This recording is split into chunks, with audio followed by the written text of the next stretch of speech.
नमस्कार, जोहार झारखंड देख रहे हैं आप। आपके साथ मैं हूं शिप्रा झा। बुलेटिन की शुरुआत करेंगे बड़ी खबर के साथ और बड़ी खबर गिरिडीह से है, जहां नक्सलियों ने एक पूर्व उप मुखिया की गोली मारकर हत्या कर दी। इतना ही नहीं, गोली मारने के बाद रॉड से भी उस पर वार किया गया। डुमरी थाना क्षेत्र के जरीडीह तेलिया बहियार की घटना है। मृत उप मुखिया का नाम असलम अंसारी उर्फ गुड्डू था, जो डुमरी से अपने घर लौट रहे थे। इसी दौरान 4 की संख्या में पहुंचे नक्सलियों ने उन पर फायरिंग कर दी। 7 गोलियां चलाई गईं, जिसमें से 5 गोली उन्हें लगी। हत्या की वजहों का अब तक खुलासा नहीं हो सका है, लेकिन ये पूरा मामला पंचायत चुनाव से जोड़कर देखा जा रहा है। इधर घटना की जानकारी मिलते ही डुमरी और पीराटांड थाना की पुलिस मौके पर पहुंची है। शव को अपने कब्जे में लेकर छानबीन में जुट गई है। इस घटना के बाद से पूरे इलाके में दहशत का माहौल है। वहीं पुलिस टीम नक्सलियों के खिलाफ सर्च अभियान चला रही है। नक्सल क्षेत्र होने के कारण जब सुबह में गए तो घटनास्थल से ही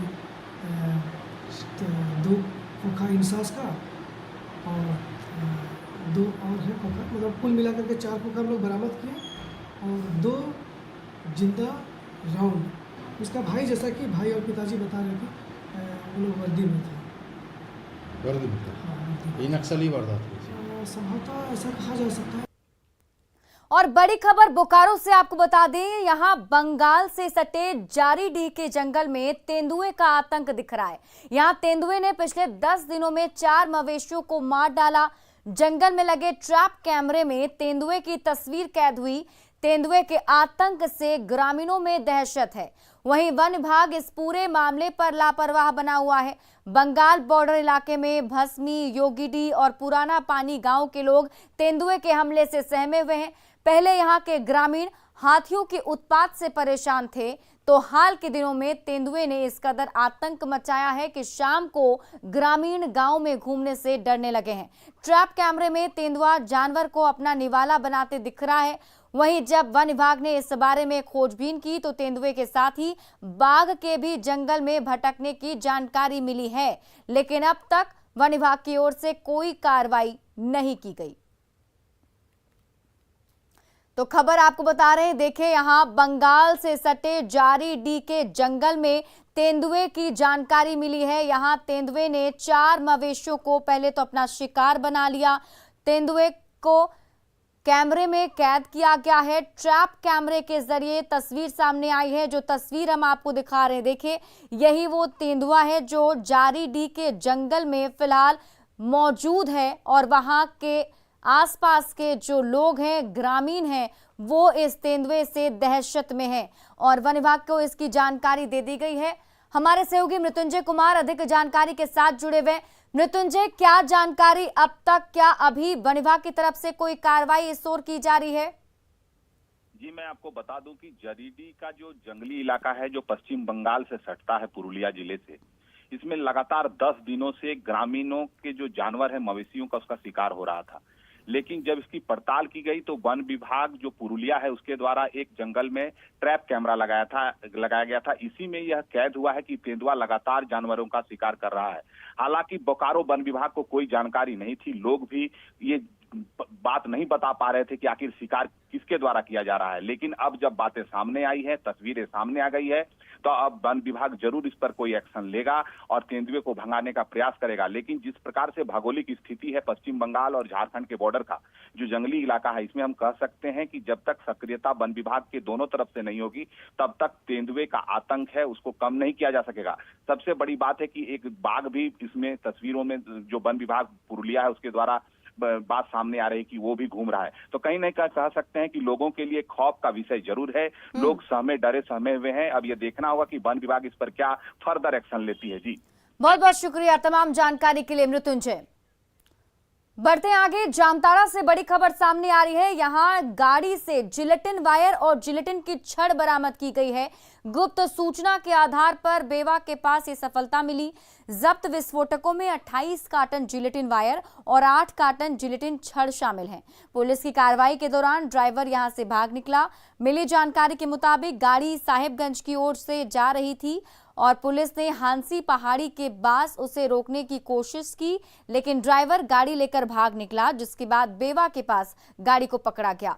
पुलिस विस्फोटक को जब्त कर आगे की कार्रवाई में जुटी हुई है।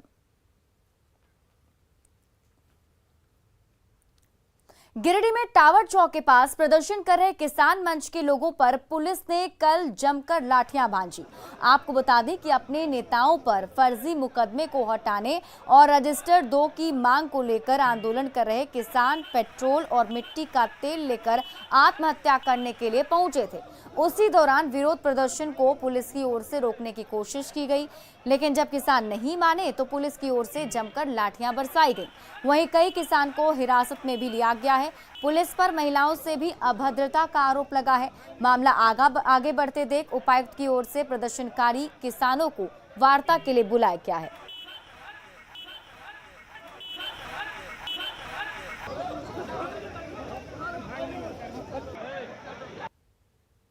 और अभी जो मांगे हैं, हम 300 किसानों पर एफआईआर किया जाए और हमारे जो मांगे हैं रजिस्टर 2 का नकल बिना पूछे किया जाए और हमारे जो मंच है किसान मंच, ये हर एक रुपया करके चंदा करके इस मंच को बनाया है। कृपया इस मंच को जिला प्रशासन से अनुरोध है, इस मंच को तोड़ने का काम ना की बात है कि रोड ब्लॉकेट करना इलीगल है और उनके पास केरोसिन था, तो जाहिर सी बात है कि सेल्फ इमोलेशन का प्रयास कर सकते थे, जो कि डेफिनेटली हम लोगों ने प्रिवेंट किया और शांतिपूर्ण तरीके से हल्का बल यूज़ करते थे, उसको डिस्पर्स कर दिया है।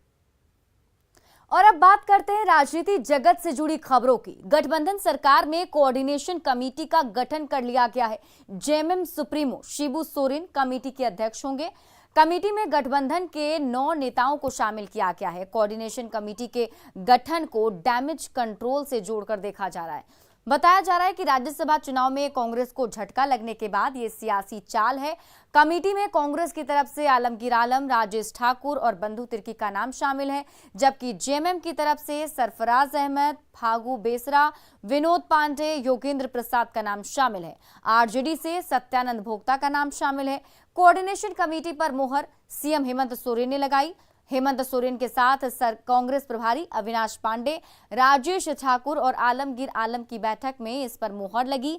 अविनाश पांडे ने बताया कि बहुत जल्द बोर्ड निगम के गठन पर भी चर्चा होगी। 1 से 2 दिनों में कोऑर्डिनेशन कमेटी की बैठक होगी।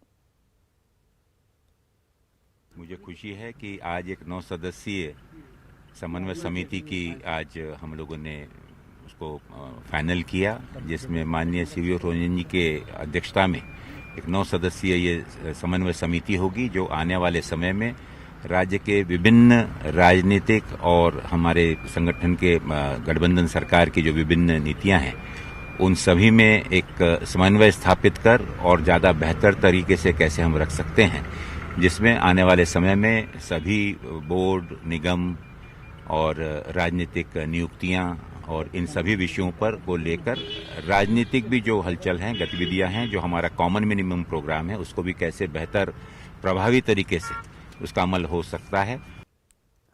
मांडर विधानसभा उपचुनाव में शिल्पी नेहा तिर्की कांग्रेस की उम्मीदवार हैं। शिल्पी बंधु तिर्की की बेटी हैं और आज मांडर विधानसभा उपचुनाव में दोपहर 1 बजे नामांकन दाखिल करेंगी। इस दौरान कांग्रेस और जेएमएम दोनों दलों के नेता मौजूद रहेंगे। नामांकन से पहले क्या है शिल्पी नेहा तिर्की की प्राथमिकताएं और राजनीति में वे क्या कुछ करना चाहती हैं, इस पर शिल्पी नेहा तिर्की से बात की संवाददाता अविनाश कुमार ने।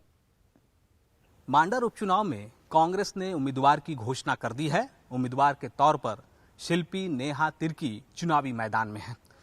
ये एक ऐसा नाम है जो पूर्व मंत्री बंधु तिर्की के नाम से जुड़ा है। जी हाँ, बंधु तिर्की की ये बेटी हैं और ये पहला एक्सक्लूसिव इंटरव्यू है जब वो राजनीति के मैदान में जब वो प्रवेश कर रही हैं, तब हम उनसे बातचीत कर रहे हैं। सबसे पहला सवाल यही रहेगा, शिल्पी जी, क्या आप तैयार हैं? क्या आपने कभी भी सोचा था कि इस तरह से राजनीति में आना पड़ेगा? मैंने कभी नहीं सोचा था, ना ही मेरे परिवार वालों ने सोचा था, ना ही मेरे बाबा ने कभी ऐसा सोचा था कि इस तरह का समय आएगा। किंतु वर्तमान में जैसा सिचुएशन बन रहा है, मुझे वापस रांची आना पड़ा और अपने इस पापा को न्याय दिलाने के लिए मुझे मांडर के उपचुनाव में के जंग में उतरना पड़ेगा। और मैं इस बात के लिए अपने आदरणीय सोनिया गांधी को तहे दिल से धन्यवाद देना चाहती हूँ। और मैं कहना चाहती हूँ कि इस जंग में जो कि मैं अपने बाबा के लिए लड़ रही हूँ, इस जंग के लिए मैं बिल्कुल ही तैयार हूँ और मांडर की पूरा जनता मेरे साथ है इसमें। और ये हम भरोसा दिलाते हैं कि इस सीट को हम इस बार जीत के ही आएंगे। आप कुछ सोच रही हैं, जब लोगों के पास जाइएगा क्या कहेंगी आप कि आपने क्या सोचा है मांडर के लिए, कि आपको अगर जनता मौका देती है, जैसा कि नेता कहते हैं कि आप मुझे जिताइए, मैं ये करूंगा वो करूंगा, आप क्या सोच रही हैं?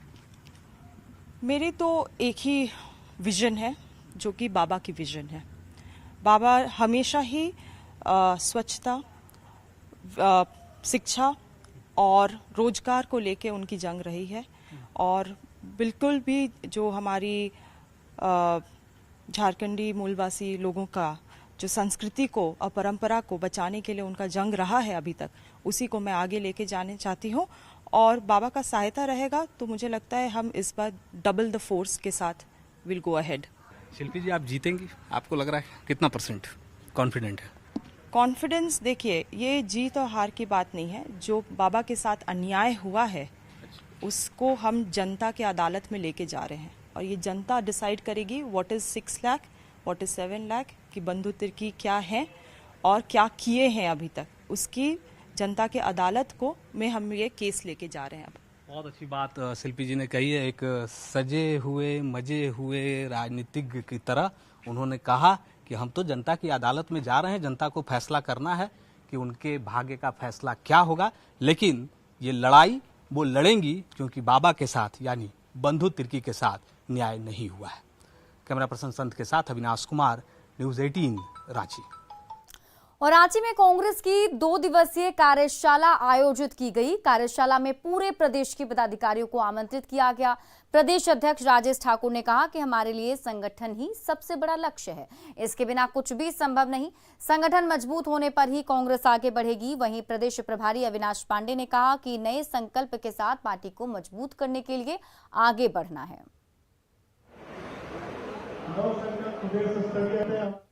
लोगों में एक आत्मविश्वास जागृत करें कि यह वही कांग्रेस है, क्योंकि जब जब भी, चाहे वो स्वतंत्रता का आंदोलन हो या देश में आई हुई कभी कोई विपदा हो, कांग्रेस ने राजनीति से ऊपर उठकर हमेशा देश की एकता, अखंडता, भाईचारे को महत्व देते हुए गरीब, किसान, कमजोर वर्ग के साथ हमेशा से खड़ी हुई।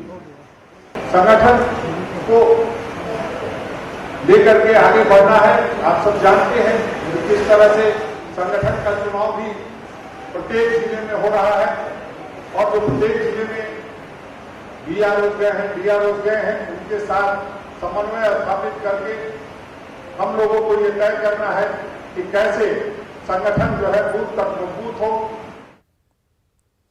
आय से अधिक संपत्ति और करप्शन मामले में सीएम ने पिछले रघुवर कैबिनेट के बीजेपी के 5 मंत्रियों के खिलाफ एसीबी जांच के आदेश दिए हैं। इन 5 मंत्रियों के खिलाफ 2014 से 2019 के बीच 200 से 1200 गुना संपत्ति अर्जित करने का आरोप है।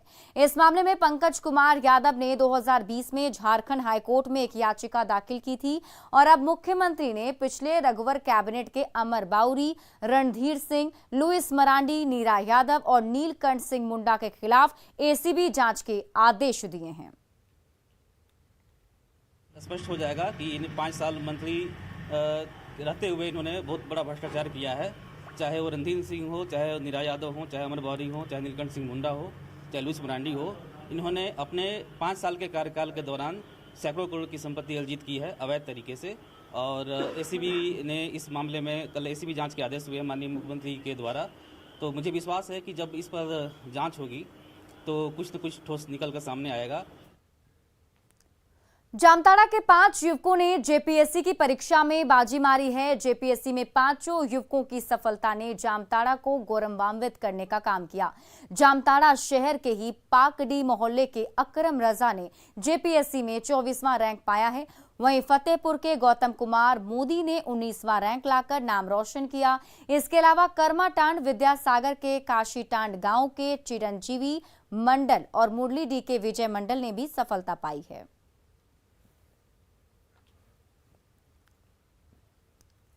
भले ही जेपीएससी नतीजों के बाद सफल अभ्यर्थियों में खुशी का माहौल है, लेकिन इन नतीजों के बाद भी जेपीएससी का विवाद के साथ नाता नहीं छूट पा रहा है।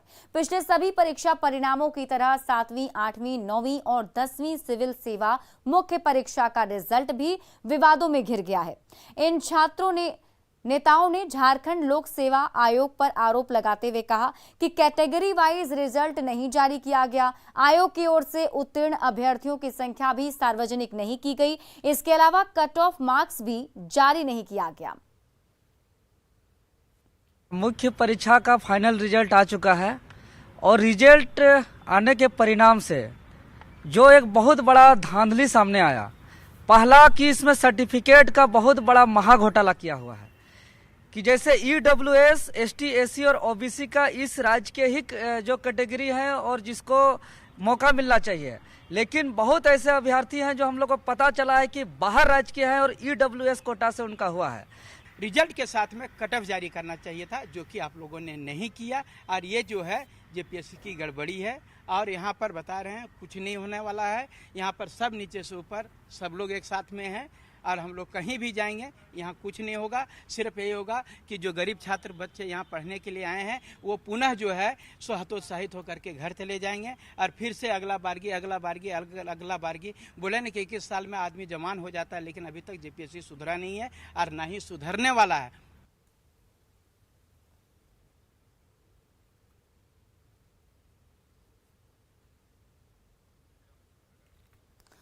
जेपीएससी का विवाद के साथ गहरा नाता है। पिछले सभी परीक्षा परिणामों की तरह 7वीं, 8वीं, 9वीं और 10वीं सिविल सेवा मुख्य परीक्षा का रिजल्ट भी विवादों में घिर गया है। अब इसे लेकर जहां अभ्यर्थियों में निराशा दिख रही है, अभ्यर्थियों ने रिजल्ट में गड़बड़ी का आरोप लगाया है, तो वहीं बीजेपी प्रवक्ता ने कहा कि शुरू से ही जेपीएससी के रिजल्ट में गड़बड़ी का उनकी पार्टी आरोप लगाती रही है। इधर कांग्रेस ने सरकार से पूरे मामले पर ध्यान देने की मांग की है।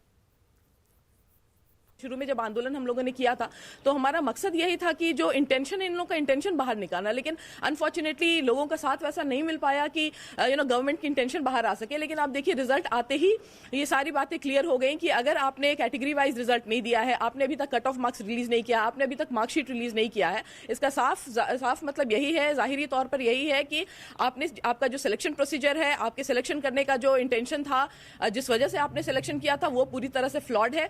देखिए, हम तो शुरू से जेपीएससी की जो एग्जामिनेशन थी उसके ऊपर हम प्रश्न उठा रहे थे। एक ही कमरे से 18 लोग सीरियल वाइज पास कर गए और जो 15 गुना रिजल्ट देना था इन्हें हर एक कैटेगरी में, ये भी इन्होंने नहीं दिया। बाद में हमारे विरोध के बाद और उच्च न्यायालय में मामला जाने के बाद ये सारा संशोधन किया गया और अब जैसी बातें सामने आ रही हैं कि अगर इन्होंने कैटेगरी वाइज रिजल्ट जारी नहीं किया है तो इन्होंने फिर से बड़ी धांधली की है। देखिए, मुझे ये लगता है कि जेपीएससी को इन मामलों पर गंभीर होना चाहिए। बार बार जेपीएससी के ऊपर जिस प्रकार प्रश्नवाचक चिन्ह लग रहे हैं, स्वाभाविक तौर से इससे जेपीएससी की प्रतिष्ठा धूमिल हो रही है। तो हमें यह लगता है कि कहीं न कहीं जेपीएससी के अधिकारियों को पूरी तरह संजीदा होकर के संजीदगी के साथ रिजल्ट के प्रकाशन पर भी ध्यान रखना चाहिए और उनको गौर करना चाहिए, ताकि उनकी प्रतिष्ठा पर किसी प्रकार की आंच न आए, उनके प्रतिष्ठा पर किसी प्रकार का प्रश्नवाचक चिन्ह न लगे।